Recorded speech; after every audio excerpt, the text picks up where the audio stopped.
Life isn't perfect, and neither are we. Nope. But we know how to face our fears And have some fun. and talk about all the messiest things of life. Like the messiest things. Get connected to yourself, get connected to others, and get connected to the life right in front of you. This is The Connected Life with Justin and Abby. That's me. That's you. And you. Well, it's a scorcher out there. Why is she laughing?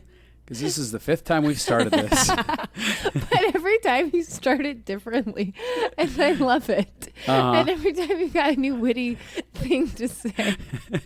You could fry an egg on that sidewalk. So yeah, we did actually record this once with our special guest, but we had too much fun. Yeah. And we laughed too loud and we blew the sound levels out. So we're going to try it again. So our special guest today is Lauren. Lauren, welcome. Why is Lauren so special? Why don't you take the lead on this, Abby? Well, Lauren is wonderful. Both me and Justin have really enjoyed having her in her life. She adds a lot of spice. What do you say that she is on the nachos of life? Oh boy. Pace picante, a little bit of Cholulas. Could I be Tapatio? Oh my God, I love Tapatio. Okay. You are the Tapatio in life. Yeah, that's true. You spice What it an up honor. a lot. Mm-hmm. But I do actually say that she saved my emotional life because some of you know that I've struggled with sickness, and there's been seasons where it's been really, really bad, where it's been I go to work and then I'm on the couch. That's all I do every day. And Lauren would every few days have a new adventure that she'd be like, come do this with me, come do this with me, come do this with me. She loves being active in life. And there was guilt about saying no every time. So I did probably say no 3 out of 5 times. Yeah, and it did not stop me from asking. No, praise God.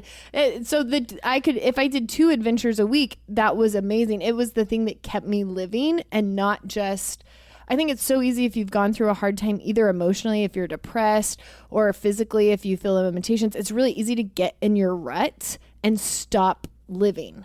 And you live life so well and contagiously that you pull people into living better with you.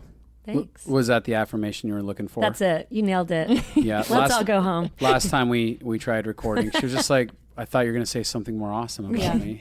Yeah. Get on it. So here's the thing. When it comes to Lauren, to me, she's a vital part of friendship, who she is and how she acts and how she responds to life. I don't know that a lot of people have a Lauren in their world. I would recommend, if you don't have one, getting one, and if you can't find one, pay her. I'm here for you. Become a Lauren. I will be friends with all of you.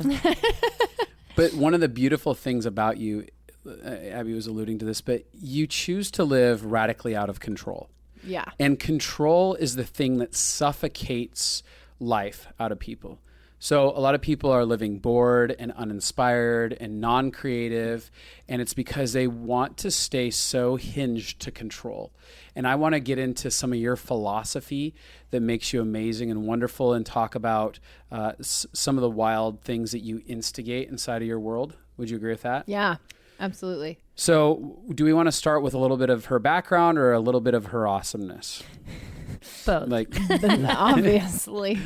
Well, why do we care to listen to Lauren today? Yeah, because she's going to inspire people to live life more fully alive. Yeah. Yeah. So I thought we'll jump into, it was recently her birthday. Yeah. And she came here. And so she created a birthday plan. We're all going to go and we're going to float down a river. Until we float to a restaurant where we'll get out and we'll go have dinner at the restaurant. Yes. And that was the extent of the plan. That was the detail involved. You're like, I've got the main gist. Yes. And then what is your motto with the rest of the details? They're all clutter. Yeah.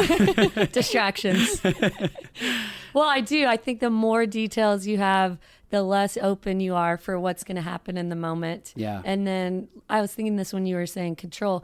Control fools you into thinking that you can get what you want at the end, but you're missing everything that happens along the way. So it's journey versus destination. Do you just care about the journey? Do you just care about the destination and miss everything that happens? Or are you enjoying everything that's happening and trusting that you will get to the destination. Absolutely. So when we were driving to the river, what were you thinking, Justin? About the million details that I knew she would miss, because classically Lauren doesn't bring the details to the table.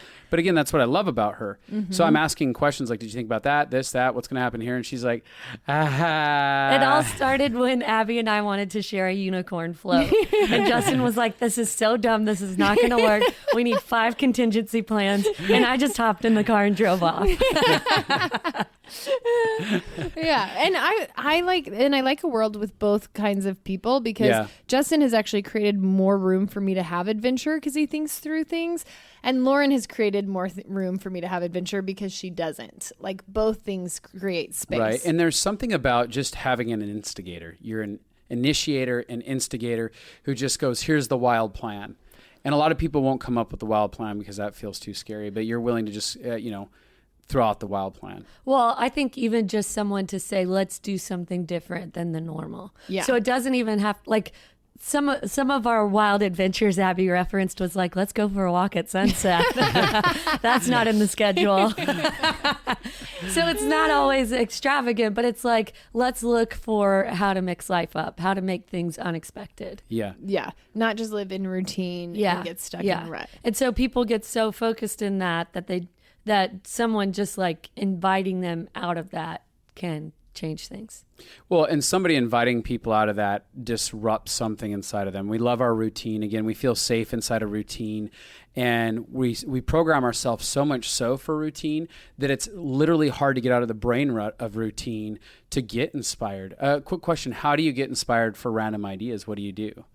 Is it like you get up and do some yoga in the morning? Yeah, no, I really don't like schedule. I don't like structure.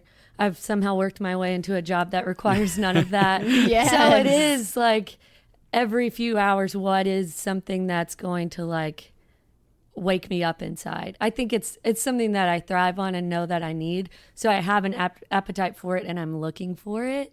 Where some people just get so used to so what I'm saying is it's not so much a conscious thought anymore as just like seizing opportunities. And as a side note, even today, like you're out here specifically for a conference that you were going to attend. And for you, you're like, yeah, let's go over and let's just do a podcast. And you're willing to jump and just do things. Or I'm going to the lake for lunch. Yeah, so I knew we'd be inside all day. So I thought, okay, let's go for a hike this morning and watch the sunrise. And then we'll go sit in this building and have this great conference. And then I'm going to need a break by lunch to be outside and get filled up again. So we went to the lake. Right. So you're constantly like, it doesn't, a lot of people be like, oh, let's just go have our lunch, have a little talk and get back to the conference. You're like, no, I'm going to live inspired instead of creating misery for myself sitting all day long. And another thing, I think a lot of our culture values being busy and values filling up your calendar. Yes. So my Google Calendar, there's like 2 boxes or 3 boxes a day. And then the rest is just white margin of like, I don't know what I'm going to do in that time. I'll decide in the day. Mm-hmm. Right. One other thing. So we went on the river. Some of you, by the way, at this point might think, oh, Lauren must live as a homeless person, doesn't pay any bills. And no responsibility. Zero responsibility. But that's not true. And we're going to get into that part of her story. But go ahead. Yeah, absolutely. Well, go ahead, I guess. Just jump. I keep thinking, oh, we're gonna go over here, but then we go over here. Wherever so why you don't wanna we go. just have her jump? Guys, in let's and tell not us the plan story? it. Let's just have a surprise. Let's just see what we happens. are literally doing what we're talking about. We're gonna Lauren it. Well, I was just gonna say, like, when we went on the adventure for her birthday, we get in the water, and it was the coldest water I have ever been in. Literal icicles on my testicles. Mine too. Wait. What? It was just cold. It was cold. It was very, very cold. Yeah. It's very cold. We had lots of times where people flipped or like got lost. And I remember talking about it afterwards for you. And that was like some of the best part to you. Yeah. I think the reason I have such a loose plan and don't think through the details is those surprise moments actually where things don't go well are always my favorite parts. I think they bond you with each other more. I think most of that ends up being really funny stories later. It really does. That's where you sit down and be like, remember that time we almost died in the river because you took us on that terrible idea. Yeah.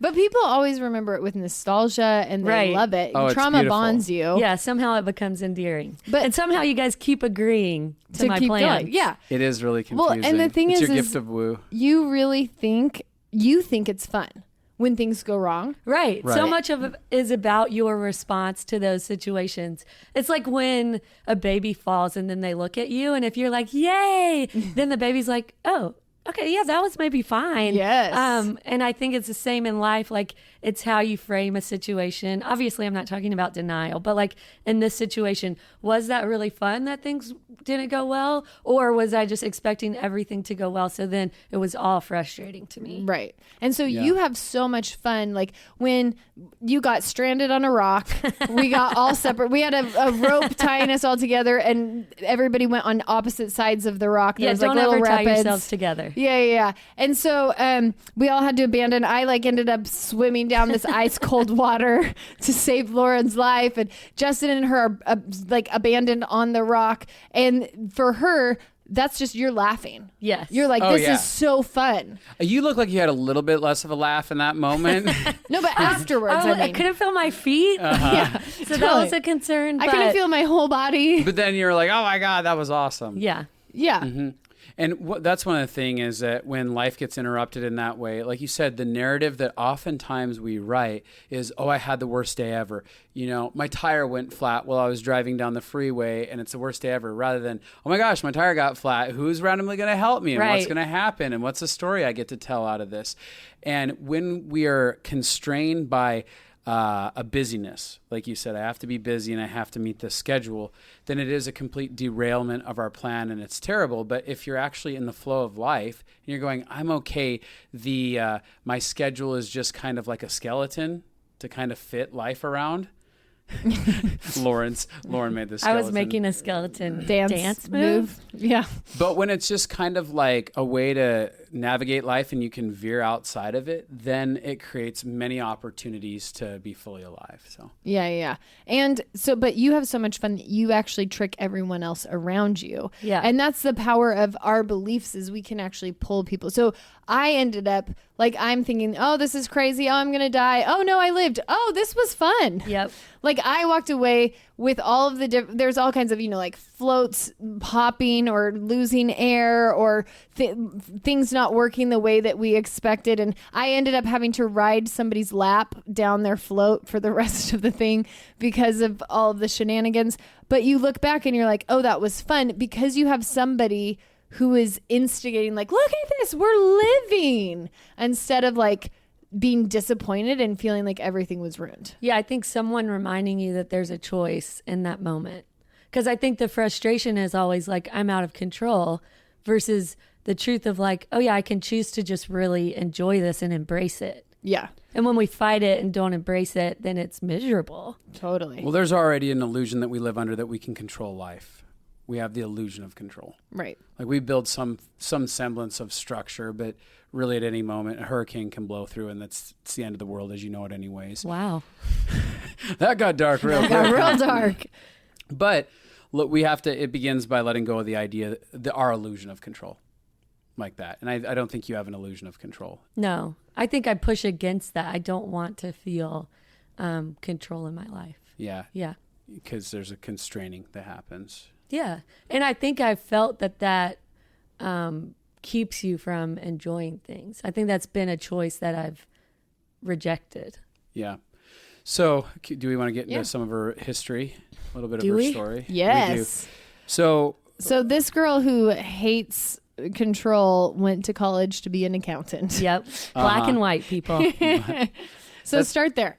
Yeah, so I went to school to be an accountant, which is very much like everything lines up, everything balances. You can easily control and understand exactly what's happening in a situation. And I was working as an accountant and slowly dying inside and hated every minute of it. I had to wear pantyhose. I'm not sure if anyone's familiar with those anymore, but that was my life. And even in that season, I think sitting in an office all day, I knew I needed things in my life to fill me back up outside of that. But eventually that was too difficult for me. And ended up moving to Africa. That is So, a big little jump. switch. This is the part of your story that's really crazy. So how did you decide to move to Africa? Yeah. Ines? Well, it's a pretty long story. Essentially, at some point, someone told me about a trip they took to Africa and that it was adventurous. So I Googled adventure Africa mission trip and picked the first one and was That's like, hysterical. no, really, everyone, this has got to be a real organization. I'm going to go. And gosh. went, and something came alive inside of me that I had never felt before. And I knew this is something special that's going to be a part of my life. So you took the trip and then returned, or you stayed there? What happened in Never that? came back.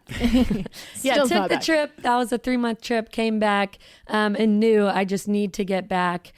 Someone randomly offered for me to go on a trip with them. So I went with them and quit my job before I went. And Was just that thought- scary? Wasn't scary. It was exciting because I knew Africa was more going to give me life than this job was. Yeah. And I don't think I ever felt like I fit in that box of like check off all the boxes, go through all the steps in life, have a steady paycheck. So you weren't worried about being trapped in life debilitating poverty? No. Because that's one of the big foreboding fears that go on for so many people is like, if I veer left or right from my plan, debilitating poverty forever. Well, I will say there's a natural part of my personality that fears don't register often. So none of that stuff even comes into the equation. I just think I was pulled to what felt great about that. And then, she was young. How young were you? yeah, I was 23, Yeah, something it's a like great that. time to Right. do that. But there is something inside of me that I just sometimes know when something's right, and I just go for it and then kind of trust that it's all going to work out and get Right. figured out. This is one of the things that I try to like absorb from Lauren, is because our beliefs really create our lives. What we believe, we see manifest over and over and over again. And so a couple of her beliefs are everything's going to work out. Yeah, I don't have to know how. absolutely. And because of that, you watch everything work out. Like she'll be like, oh, I called this customer service rep today and they gave me this thing for free. And then I talked to this person and then this cop pulled me over and I was able to talk through it with them. And like, it's just like things work out for you because you believe they will. Right. And it's also that thing that goes back to like, do you feel trapped and controlled in a moment, or do you get to embrace it? Because in a moment that seems like something's going wrong, like I have to call customer service, if I can embrace it and really see like, oh, maybe I can connect to this person and maybe they're going to see the best in the situation. If you're hopeful for the best, then it's going to set you up to interact with life in a very different way than if you're expecting a terrible outcome. And that's something that you said. You said the word hopeful and hope. Do you feel like you've always had hope for life, or is there like what part of your journey inspired hope? How does that work? Because a lot of people live very like humdrum, Eeyore-ish, hopeless, oftentimes. Yeah, I think that there's, well, I'm a 7 on the Enneagram, so there's a natural level Surprise. of just like No yeah. one listening caught that yet. Yeah, so there's a natural level of like hope, and then every now and then pain will pull me out of that, but I naturally buoy back to hope, where other people might naturally go back to pain. Yeah. It takes a lot of work for me to actually stay in pain and sit in pain. That's how Abby has changed my life. She's always like, she's but let's brought go pain back to into your this hard world." thing. Let's actually What did you deal think it. about this? Let's actually deal with it. Yeah. Yeah. So you go to Africa, you get invited back on a trip, then what happens? Yeah, so on that trip, met a lot of women and just started dreaming about what I might want to do there, and also just looking for what is the Lord doing there, and eventually moved there and opened a home for girls that were trafficked. So that's Wow. like a hardcore life That's change. Yeah, highly traumatic. Hardcore life change, really heavy, sad, difficult things. I think living in a country that's full of poverty and a country that's not your home culture creates a lot of stress. And then Yeah. add to that, having to listen and hear other people's pain, Horror stories. horror stories, and not be able to quickly solve those things. Yeah. It was really, really difficult. How did you manage? I mean, again, being the hopeful person that you are, did you just put on a big smile with them, be like, it's all okay, no worries? Or, I mean, what was it like? How'd you process? I think it was a mixture of a lot of things, and I stumbled through it because I didn't know what I was doing, but it would be... Because wait, you literally had never done anything like that, and you went and you started your own... house or whatever. whatever there. Yeah, started an organization and then opened a home, and then found girls to be in the home. It was the whole building it from scratch. Never doing it before. That's just as a side note, I just want to pause for a second because that's incredible. That alone, the idea of starting something you've never done before, especially that involves other people and there's no guarantee for any big finances or anything, will be terrifying in itself. And then it's, no, I'm actually helping people that are in the worst case scenarios. And who's to say I'm qualified at all? I'm probably not. I just know how to love. Yeah, well, if you want to break control in your life, jump into the deep end where you can't do anything on your own, because it was every day. I don't actually know what I'm going to do today. Okay, I'm just going to take this step and see what happens. And then something would work out and something would make sense. And then the next step. And then, 3 years down the road, the home was opening and there were girls in the home. And I was like, oh, I don't know how to do any of this. But what I did know is that I am naturally joyful. I do naturally like adventure. And so I had to learn to trust that would be valuable for them. Yeah. That you can connect to someone outside of just understanding their story. I think it is important to validate someone's story, but if you've never experienced those things, joy or fun. Part of what you have to offer is what you have experienced. And so in that season, there were a lot of ways where I felt like I didn't measure up, but one thing I knew that I had to offer them was I could pull them into joyful moments. So it's so good. Days would be long and hard and sad and confusing. I don't know if any of you have lived in an African village, but it's nothing like you would expect all the time. Strange things happen. So it would just be, can I get to the end of the day? There was a lake in the village that we lived in, and the sun would set on the other side of the lake. So my soul would just be desperate for, like, if I can just get to the end of the day, if we can just go out there and watch the sunset and sing and dance, and then tomorrow will be a new day. Wow. So like you actually knew, even in the midst of having lots of trauma, you're aware that creating a moment, creating an experience could bring all of you up. And deliberately creating an experience of joy. Yeah. Yeah. I knew that would fill us back up, even just enough to get through the next few hours. Because you're deliberately cultivating that joy to survive. And a lot of people go, what's the point in having joy, and don't know how to do that, and don't even know if it's appropriate when there's pain. Right. I think a lot of people think that if there's pain, then it is like flippant and dismissive to step into joy. But sometimes your emotions are so exhausted by something. Yes. And joy, it's like I'm training for a triathlon right now. So it's like one race, one part of the race uses part of your muscle, and then you switch to something else that uses a different muscle, and it gives the first muscles time a to rest. Yeah. Yes. And so choosing joy in a moment of pain gives you a moment to step out of that, feel a different part of yourself, so that then you have greater capacity to go back into that. Well, and I think we talk about this with lots of people, with facing your pain, and we talk about facing your pain on this podcast because it's important to actually feel the things that you haven't felt and face the things you haven't faced, and that can be painful. But kind of like I said in the beginning of this, you'll die if you're just in deep process and just feeling heavy emotions and just fighting through. I've been in a lot of seasons of survival in my life, and without joy and adventure and fun, you actually can't make it through. It's a survival skill. But the funny thing is, I think surviving, when we go into survival mode, it means our brain stops using things that are less important. So really all of the blood in our brain is going towards what is the most important thing to survive. And so lots of people, when they go into survival mode, fun gets taken off of the table. So I just threw Justin's mic in his face accidentally because I'm a hand talker. But so in seasons of survival, lots of people cut fun out. Yep. and cut joy out because it's not the thing they're thinking of to help them survive, but really it is the thing that keeps it's kind of like the gasoline that enables us to keep being able to move forward. I think especially if it's an energy level thing, you think I can't expend my energy on this. Yeah. I'm just going to sleep. I'm just going to Yeah. watch a show. All of those things are numbing you and Potentially more draining, actually. they don't fill you back up. So you just end up in the same spot. So doing something that is going to fill you up with joy then gives you more energy to step back into your life. Yeah. This last week, I was having a really hard physical week. And Justin, because this is a core value. The reason we have Lauren on is this is a core value in living alive. You have to have joy and adventure. And so I know what it is to be in survival. I was in bed all week.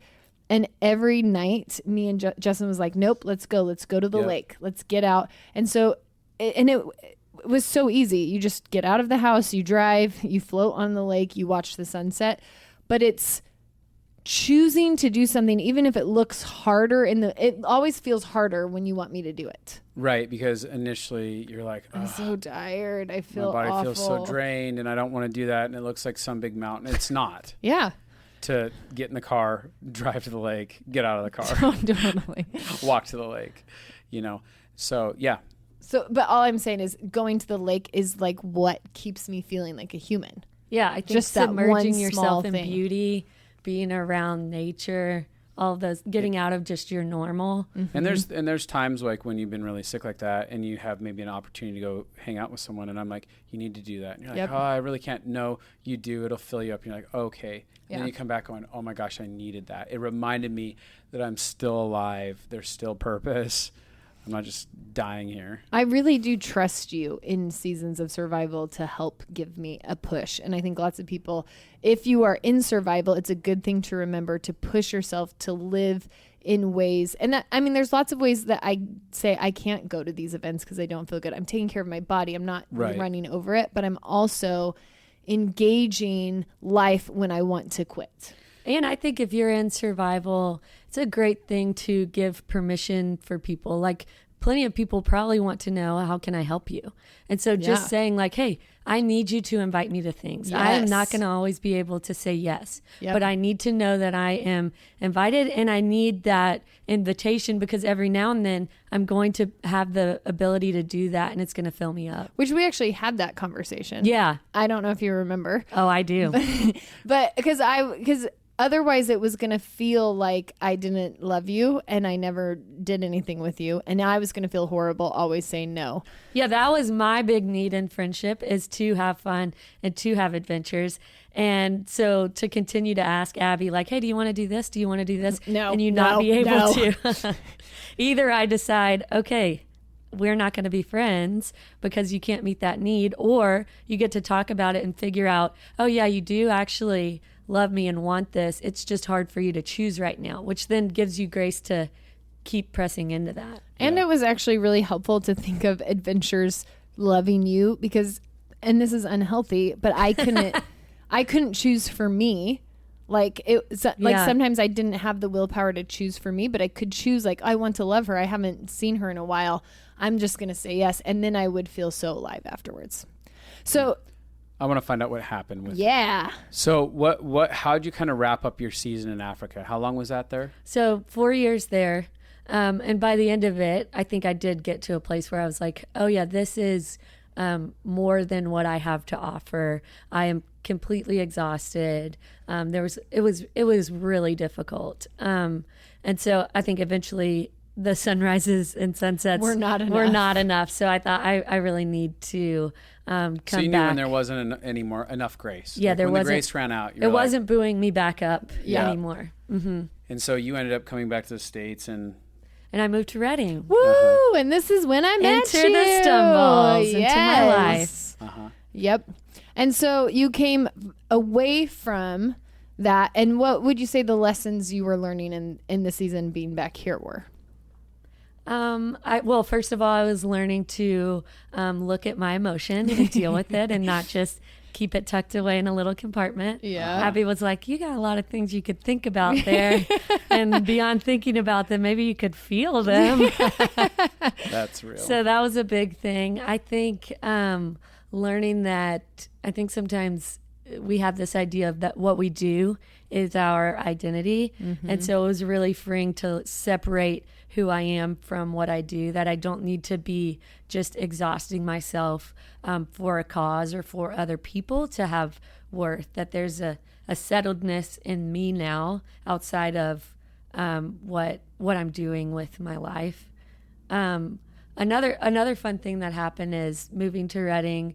I met someone here that was doing a project in the country that I had just left from. Which is crazy. This is a small town. Yeah. And so for someone here to be doing something in the same African country, it was very strange. It was a And major for you to project meet over there, them. too, And for me to meet them, yeah. Yeah. Yeah. But that was a huge lesson for me, you know, to walk away from something and to feel like, Because you walked away loving Africa still. Yes. It wasn't It like wasn't you like you walked decided, away and I you're like, hate Africa "Ah." and I hope it burns to the ground. No, it was like I've given all I can to this in the way that I can, and I have to leave it, and almost felt like I've to give this closure. But sometimes when I describe it, I say it's like giving up a baby for someone else to raise. Like it just felt like, okay, someone else is going to have to give this what it needs, and it was really painful. But so I come back here and meet someone that's doing a huge project there,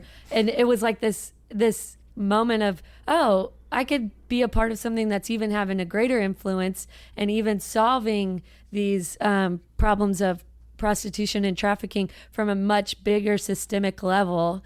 And I think so many times, especially with control, we think I have to do this step, then the next, then the next. But then when you decide to just go with the process and follow and see where it goes. The flow of your heart. Like, yeah. Even if it doesn't make sense, but you get into trust and you just go, I feel like I'm supposed to walk away from this for this season. I don't know what that looks like for my future, but I'm going to follow that. I'm going to say yes to that. Yeah, the same idea. I've got none of the answers. Right. I don't know what's going to happen, but I bet it's going to work out. Totally. But I don't think that you ever thought within a year of leaving, I will be working with that country again. Yeah, and have an opportunity to make an even greater impact. Yeah. Yeah. It's a beautiful full circle Absolutely. story. Yeah. Yeah. So you came back and now, so you did that, you worked on that project, and now now what do you do? So currently, that project then led to another project. So I currently work for an organization called Young Life. Aww. Shout out to Young Life. Yay. And I work for the Africa Middle East Division and get to travel to lots of African countries and work with lots of Young Life leaders in all of those countries. And it's like a dream job. It basically was like, I wrote down what I would love to do, and they said, yes, we would love for you to do this. Here's what I enjoy about this. Again, you had a dream inside of your heart that slowly evolved. You didn't know that you even wanted to work with Africa, right? You're an accountant. You're just like, I'm hating crunching numbers and being trapped inside of a cubicle. And then you Google a random thing. And you randomly take that. But you were willing to, in the process of just letting go of control, you find something that actually inspires your heart and you feel connected to it, but you don't hold it you don't clench it. And so many people, even if they let me back up. A lot of people don't even ever find what they really want in life. They just stay at the accounting job, so to say. And maybe again, an accountant, that is a dream for accounting. Yeah, totally. But we're using the accounting Accountants job. are awesome. Those people are out there. We love our accountant. You changed the world. Thank you, accountants. Way to go, accountants. Yeah. Yes. But parabolically, if we use that as an example, like they stay at that place where, I don't know, I went to college to do something that would just make me money or, fulfill whatever, but they never connected to what they wanted. And then there are some people that do get out of that and find what they want, but then they don't know how to get it. They get really controlling about it. And you have sat back and went, I don't know, my heart comes alive to Africa. I see that. I've let go of control and I want more of that. And it would look foolish to a lot of people, put it that way. To my dad. Oh, I bet. And it would look as though you weren't taking life seriously. And in some ways you're not, in a good way, in a healthy way. You're not taking it serious in the way of like getting controlling, but you actually do care about people. You actually do care about what's inside of your heart. And you're in this posture of letting go of control, and you're watching all the pieces fall into place as it's the right timing, as there's grace for it. Pieces you could never make fall in place. Yeah, like if you tried. couldn't deliberately get connected to certain people and get the job. Right. I never would have written this path for me, but that's the thing with control is you think, okay, this step's going to lead to this, and that looks like wisdom for a lot of people, right, because it's calculated, and the formula. If I do this, I'm going to get this degree. If I do this for so many years, I'm going to get this promotion. And to step outside of calculations and say, I don't actually have an answer, it doesn't feel wise to people, and it definitely feels out of control. But there is something that in yourself that reacts to freedom when you step out of that control, and then it stops even needing to be a choice. You feel that inner momentum of like, oh, this is what I'm made for. This is where I feel like me. I started to feel like me is the best way to say it, and that sort of freedom then becomes much more compelling than wisdom. Yeah. But you end up probably in a better place than you could have if you would have followed conventional wisdom. Yeah. In quotes. That's what I had. I think that's something that even happened to us. There was a lot of invitations originally. I was, working out the entertainment industry, and then I walked away from that because I felt like there was an invitation to go another route. I went that other route and ended up back in the entertainment industry, but not actually in it. And then I walked away from that when I got married to you and ended up in Redding, California, where I was like, why would anyone go to Redding, California? Oh, yeah.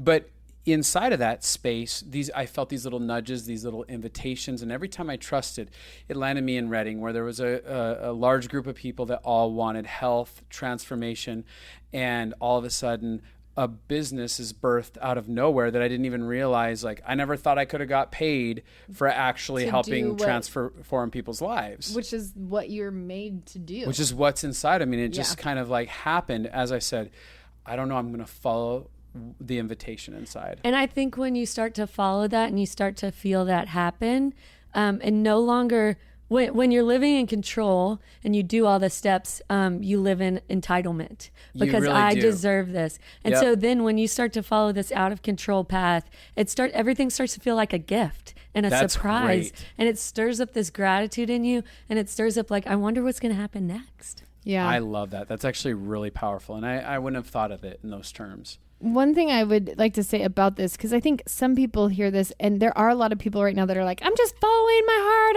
I'm following the inner peace. And they don't actually know how to face hard things or go, because they actually think when things are hard to jump ship. And that's not actually what we're talking about. Yeah, because Lauren actually followed her heart into Africa. Which was hard. Very like hard. You said, it was incredibly difficult. And there's been incredibly difficult seasons for us following our heart. Yeah. But when we felt like a yes on something, a knowing, there was grace for us to walk through the hardest things ever. Yeah. And even like you coming to Redding was hard for you. It was really devastating to leave, and also a lot of work here. And you weren't sure, what is the rest of my life going to be? Am I going to be tied to Africa? Like, I remember having conversations where you're like, where do I belong? I don't know how, like, am I going to live over there? Am I going to live over here? Like, all the questions were very real, and you were being purposeful. And so it wasn't just like, oh, this feels good for the moment, so I'm going to do it. And you've stuck with jobs when they were really hard and when they were easy. So we're not talking about following your heart in the way of like fluffy, ooey gooey, not doing hard work. Yeah, and we're not talking about just looking for things that are fun or comfortable, because you can get in a path where you're like, anything that's challenging, anything that's resisting, you walk away from. So I have a value for pushing into discomfort and pushing into things that are gonna create tension in my life. And it usually is not easy in the beginning. And again, you found, but you when we talk about your fun or your delight, you find fun and delight in the resistance. Yeah. Like, yeah, this is all getting messy and it's really difficult. I'm going to find fun and delight in this, and that's part of it. Fun and delight doesn't have to be I have no resistance. Yeah. Fun and delight actually is in the midst of resistance. Which is why, like, on the adventure, it's not that the adventure was smooth that was fun for you. Right. It was the challenge of it. Right. Right. And so actually it's an invitation to face bigger challenges. A lot of you are listening out there and you are avoiding challenges all over the place. And those challenges are meant to liberate you. They're meant to bring you wisdom, bring you new truths inside of your life. They're meant to show you who you're made to be, the strength that's inside of you. They're meant to reveal something, but you keep avoiding them because you can't control them. And so you're missing out on the gift of a life fully lived in that. Yeah. So Lauren moves to Redding, which is the middle of nowhere, so random, ends up finding like a dream job scenario that has ended up connecting her where she needs to go. And you start doing adventure dinners here. So would you tell us like how you came up with that and what you started doing? Because this is one of the things that has been the most some of the most incredible experiences we've had. Yep. You created. And so why don't you tell us about that? Yeah, so I moved to Redding, and it felt like it was in the middle of nowhere. But probably a year into living here, I met one of my best friends, Meredith, who is from here. And she started to like show me all these amazing places, beautiful lakes and rivers and incredible hikes. And it like unveiled this part of Redding that I thought, oh, people don't ever get into this incredible, beautiful part of Redding. They just see the town and the mess of it. Yeah. And so that was so life-giving for me. And I was like, I can't believe we get to live here. I can't believe all these places are like barely anyone goes to them. And it's just like this beauty that's not overrun with people. And I just started to fall in love with Redding and all that's incredible about it. So probably it was one summer, Meredith's mom took us to this bridge that she loves, and it's in the middle of nowhere, and it goes over a river, and you can see Mount Shasta in the background, and it's just this magical place that they would go any day that they felt stressed or anything. And as soon as we got there, I thought, oh my gosh, what if we set up like a really fancy dinner on this bridge? Just something totally unexpected, where we could enjoy like a real nice dinner, good food, real plates, beautiful tablecloths, all those things. But it would just be in this incredible place. It's way better than any restaurant. And then I thought, okay, what would make this even better is if people didn't know where they were going. We could just send them a pin the day of, make sure that they were ready, and then just send them a pin, and they get there, and we just see what happens, and everybody's surprised. And so we planned the first one. We're so excited. We set up the whole dinner on this bridge, and then no one's showing up. And we realize a train has come and is blocking everyone from crossing the road to get there. So in the spirit of when things don't go well, it's even better. We just poured a lot of drinks. We brought all the drinks over, and we all took shots on the other side of the train. And that started the adventure dinners. And so it was like this moment where everyone responded to it. Everyone was like, oh my gosh, this is incredible. I can't believe you thought of this and that we get to do this. And I could see it was moving for people in the same way that it was moving for me. And I loved being able to invite my friends into that. Yeah. And Go ahead. So then we thought like, okay, what else could we do? Yeah. And so we just kept thinking of better and better ones, and just like getting to see all the places around Redding that make it beautiful and make it great, and getting to have this incredible moment. It eventually involved having an adventure that led to the dinner. So there was this bonding moment along the way, having intentional discussions at dinner. It just is one of the best things I've ever done. It was so fun. And let's just name off a couple of them. You've had adventure dinners in caves. You've had them sitting in rivers. Oh yeah, we had one in the river where Justin, I think you peed. Someone peed. Someone named Justin peed in the river while we were eating. But I was at the end of the table, so nobody got hit by me. Yeah, downstream. I was downstream. I was like, I'm peeing at dinner. It's so freak. Oh yeah, we all washed our dishes in the water Upstream from the downstream situation. Oh yes. Yeah. We've had them in the snow. Yeah. Oh, this was one of my favorite ones. Is we We show up at the location and we do the is a map pin. So you show up at the location and we had set up snowshoes Yes. for Uh-huh. everyone. And so we all get a everyone- shot Everyone straps on their snowshoes. Everybody takes a shot. of whiskey. And everyone just chooses to trust us. And Totally. so we start walking into... We walk up a snow mountain. Yeah, a snow snow hill. mountain. A snow Snow hill. Yeah, yeah, and then about We go through a bunch halfway of up, trees, we build a snowman and have this Yes. competition, and everyone's just so into it because it's like, what's going to happen next? I think this is Yes. going to be really fun and awesome. Eventually, we make it to the top of the snow mountain hill, and we had set up a ton of sleds, like inflatable sleds and other ones, and so then everyone sleds down into to the bottom of the hill and into the trees, and there's a beautiful dinner set up. Oh, with it was like lights hanging Narnia. and There was music. a fire. There was blankets. It was because there was snow. I mean, it was unbelievable. It was beautiful. Here's a question. So when we talk about things like this, I think that a lot of people don't engage life purposely because they feel like the journey to getting that all set up, like they might be listening and be like, that would sound exhausting, having to plan Oh. all that out. But how do you make it different than what most people would? Hold most on. people I want to jump in on that. Okay, go because ahead. literally I did dinners with Lauren where she helped me. Like we did one on an island. Yeah, for your birthday. Uh-huh. And we did one in the cave for our Yeah. interns. And so I've done several. And I have to be honest, I felt the same way. I was like, this feels impossible to do this. But Lauren's been, this is another one of your beliefs, is like, no, we can totally do this. Like you don't have, but so break down that. I wanted to just agree Yeah. with you. Yeah, I think that it's the same thing. It's a choice. It's a belief. Like setting it up feels like fun. That feels like bonding. I'm imagining what's going to happen that night. I can't wait to see everyone's faces. Funny things are happening along the way. Like I remember setting up for the snow one, and we're like ending up knee deep in snow trying to get the tables out there, and people are watching us and wondering like what are they doing, and slowly catching the vision of it. So that all actually feels part of the fun and part of the process for me. And then at the end of the night together, everyone putting it all away together, and it just all feels like part of the fun and part of what makes it special. Well, Yeah, I think. let we me just all add this wanted really to quick.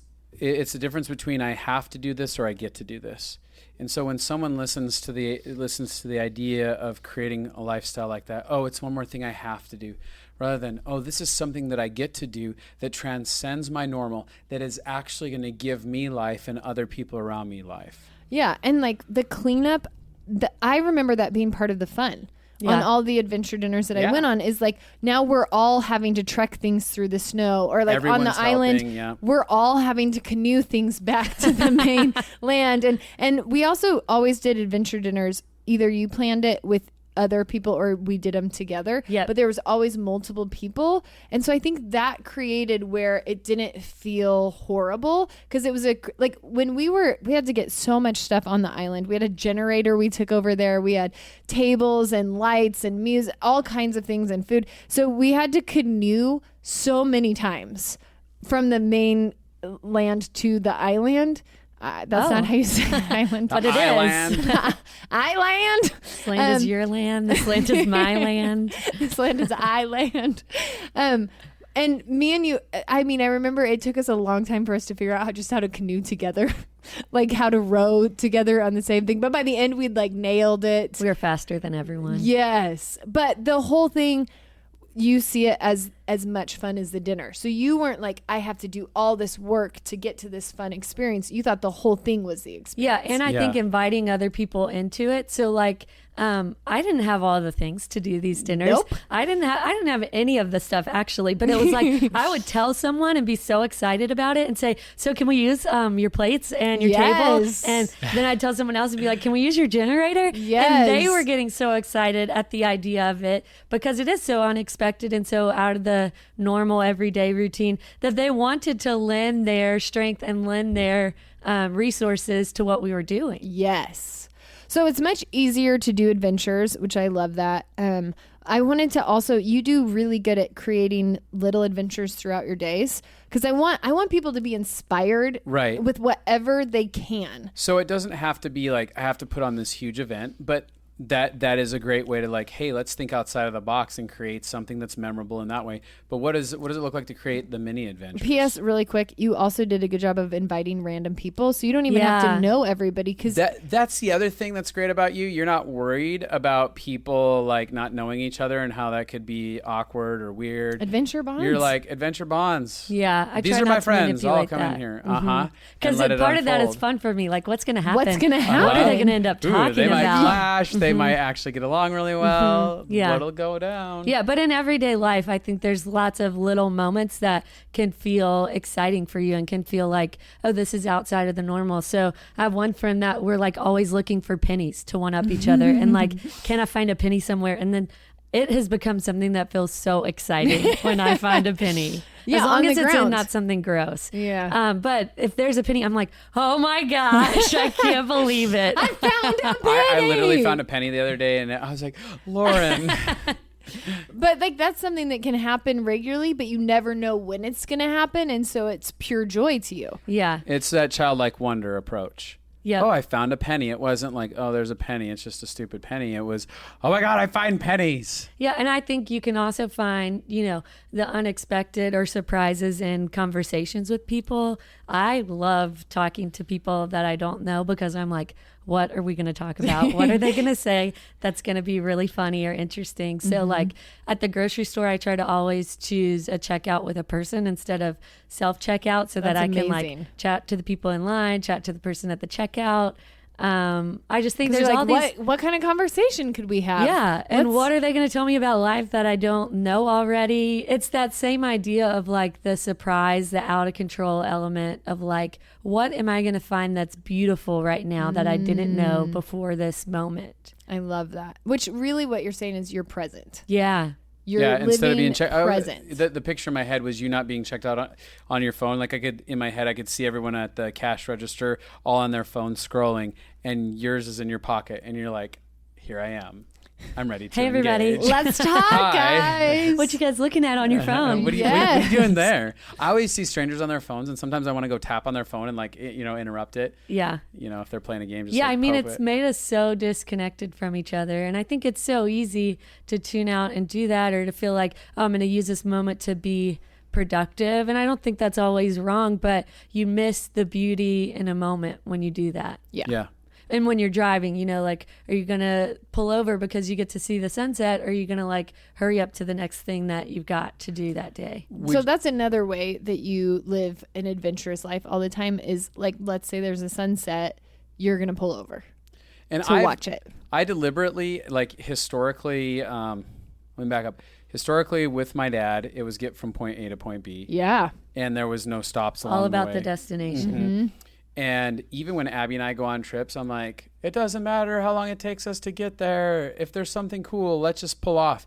But that was not your normal. It was not my normal. When I started, no. Like the first few years, I was like, you're killing all of the fun because you just want to get somewhere. Absolutely. I agree 100%. And that started changing for me. And I'm like, I'm missing out on so much because I didn't know how to do it. I didn't know how to engage necessarily the simplicity of the little adventures along the way. But now you are great at it and great at enjoying life. And I really appreciate that about you. Thanks. You help me enjoy life more. And I really appreciate like that. It's a really good quality.